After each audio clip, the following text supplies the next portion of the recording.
So today I'll be showing you how to connect your Razer BlackShark V2 Pros to your Windows PC or laptop. Now this is very simple. These headphones come with a dongle, okay? It's a USB-A dongle, and all you have to do is connect this dongle into a USB port on your computer. As simple as that. As soon as you connect, they're gonna get detected. You will see the light on the headphones come on. If it doesn't come on automatically, you might want to press and hold the power button for about 5 seconds. Okay, so maybe about 3 seconds. You should see a green light, and as soon as you see the green light, you can let go, and that light will steady up. There you go. So that means you successfully connected.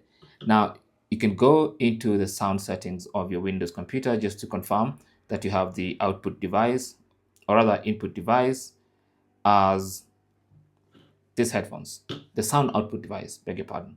So you want to go and click on the sound icon, and then in the sound settings, go and click on this little arrow, select that, and you can see the speakers are from the Razer BlackShark V2 Pros.